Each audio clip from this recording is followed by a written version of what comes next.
The film opens with loud sirens and explosions echoing in the background. We witness a man named Paul frantically escaping amid the pandemonium that appears to herald the end of the world.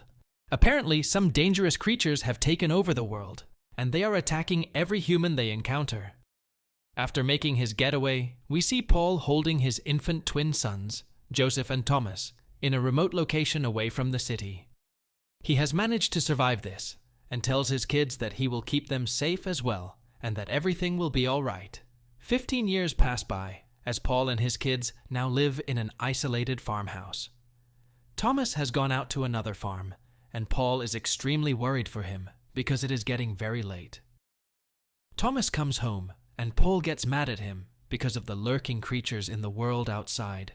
They sit down for dinner, and both of the brothers start fighting with each other, but Paul stops them. After dinner, they are all sitting together peacefully. Suddenly, their dog starts clawing the floor, letting Paul know that something is wrong. Thomas rushes downstairs to check and is startled by a loud knock on the door. Paul immediately comes there, and with Thomas helping him, Paul tries to hold the door so that he can prevent the creatures from breaking inside. Eventually, the creatures give up and run away, as they are now safe. In the morning, they go outside to collect wood, and we see huge scratches on their door. Later on, Joseph is in the garage when Paul approaches him. Joseph emphasizes the fact that he does not want to stay hidden forever, and Paul explains how better days are ahead. He thinks that the creatures might go back to where they came from.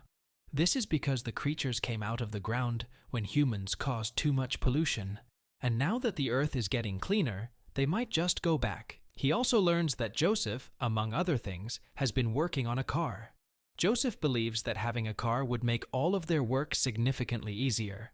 Paul also agrees to this, so he takes a look at the car and manages to get it running. He takes the boys to the car and teaches them how to properly drive. After that, Thomas claims that he wants to go to the Rose Farm. The Rose Farm is a huge place owned by a couple, Mr. and Mrs. Rose, and it has many people in it. Paul stops him and tells him to assist his brother in getting some supplies instead of going to the Rose Farm. Thomas is mad at this, but he still listens to his father and goes with Joseph. While going into the car, they both start to fight again, and Joseph says that Thomas can do whatever he wants because he does need his help.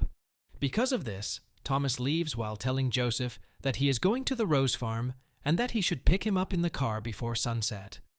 Thomas then finally goes to the Rose Farm, where he meets Mr. and Mrs. Rose's daughter, Charlotte. Charlotte is the reason he always wants to come to the Rose Farm. They go to a remote location and spend some time together. Meanwhile, Joseph was collecting some supplies and realized that he was late for picking up Thomas. Thomas thinks that no one is coming to get him, so he starts running toward his house. While running, he trips on some stones and falls into a deep cave. Joseph reaches the point where they were supposed to be late, but sees that Thomas isn't there. He assumes that Thomas went home, so he drives back as well. He meets Paul, who is worried because Thomas has not returned yet. Joseph explains everything, and Paul decides to go look for Thomas. He packs a bag filled with weapons and tells Joseph to stay back and lock the entire house. In the cave, Thomas wakes up and manages to light a fire. He soon realizes that the creatures are surrounding the top of his cave. He starts panicking and screaming when the creatures try to reach down and grab him. Paul hears the screaming and runs towards it. He kills the creature and goes inside the cave to check on Thomas. He closes the entrance he found so that the creatures don't come inside. He also mentions that they might have to spend the entire night in this cave. On the other hand, Joseph is in the house, and he has purposefully left the door open. This is because he wants to capture one of the creatures alive. He is curious about what they are, and he wants to do some experiments on an alive one. He sits in the living room and pretends to be asleep so that a creature attacks him. One creature comes, and at first, it makes sure that Joseph is asleep by extending its hand and almost touching him. It then walks inside, and just as it comes close to Joseph, he immediately pulls a rope, and a cage falls on the creature. Joseph is shocked to see that he actually managed to catch one alive. Meanwhile, Paul sees that blocking the entrance was futile because the creatures were about to come from underneath. He tells Thomas to stand back as he takes some explosives and throws them where the creatures were about to come from. An explosion occurs, in which Paul gets badly injured. Thomas manages to pull Paul out of the cave, but he is unconscious. As dawn arrives, Joseph takes the car and goes out in the woods to find them. With the help of their dog, he manages to find Thomas and an unconscious Paul. They put him inside the car and took him home, where they could properly treat his wounds. Upon arriving home, Thomas sees that there is a huge cage in their room with strange noises coming out of it. Joseph tells him that he caught one of them last night for research purposes. Thomas claims that he can kill these creatures and wants Joseph to open the cage. He does not want to, but Thomas opens the cage as the creature runs away. But the creature is still in the room, and Joseph pins it down with a stick. Thomas takes an axe and slices its head off. After that, they realize that there is nothing much that they can do for their father, which is why they decide to take him to the Rose farm, which is their last option. However, Mr. and Mrs. Rose refuse to help them.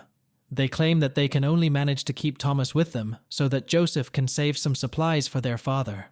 While they are leaving after getting no help, they start fighting once again. They blame each other for what's happening to their father and keep fighting. Because of this fight, Thomas decides that he will stay at the Rose farm. He walks inside, and Mrs. Rose tells Charlotte to take Thomas to his room and give him something to eat.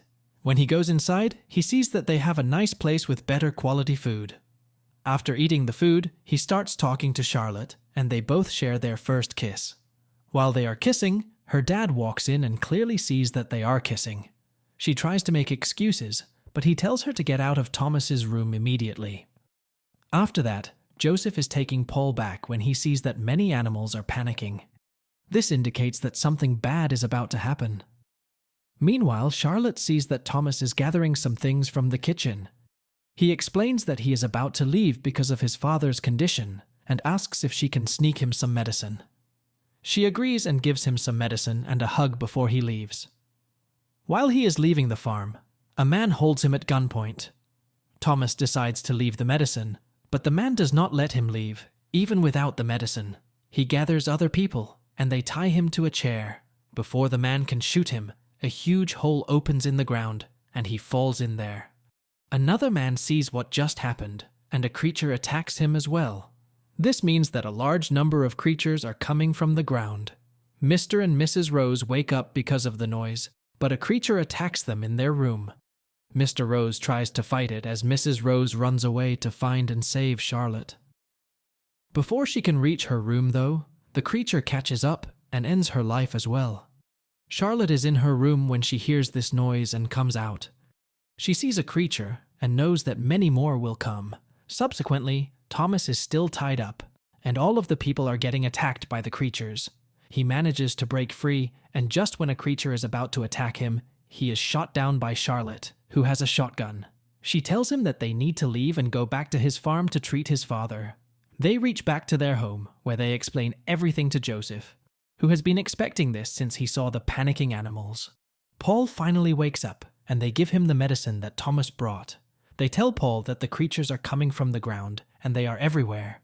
He tells them to fight instead of hiding. They plan to make a trap and place a few gas tanks together in the house, but before they can do anything, the creatures start emerging from the ground in their house. Thomas sneaks up on one of the creatures and tries to kill it, but the creature gets the upper hand. Charlotte then comes and shoots the creature in the face. Thomas then puts a long rope in the gas cans and sets the rope on fire. This gives them a few minutes before the whole house explodes. They plan to take a huge metal box and stay inside it while the explosion happens. The problem is that there are too many creatures, but Paul comes with a gun to hold them back. He keeps fighting them until, at last, all three of them get inside the box and the house explodes. Paul sacrifices himself so that his sons might live a better life. They all get out of the box and mourn his loss. They drive away in a car, but some of the creatures survive and unite together.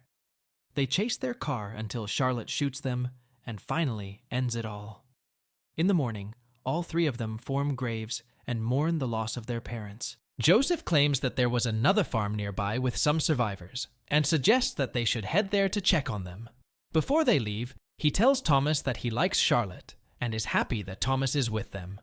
They put their differences aside and hug each other as they all leave in their cars with their dogs following them. Here, this movie ends. Thank you for being a part of Instant Movie Recaps. If these tales of mystery and intrigue sent shivers down your spine, make sure to hit that like button and subscribe to Instant Movie Recap for more bone-chilling narratives. Stay tuned, and until next time, stay captivated.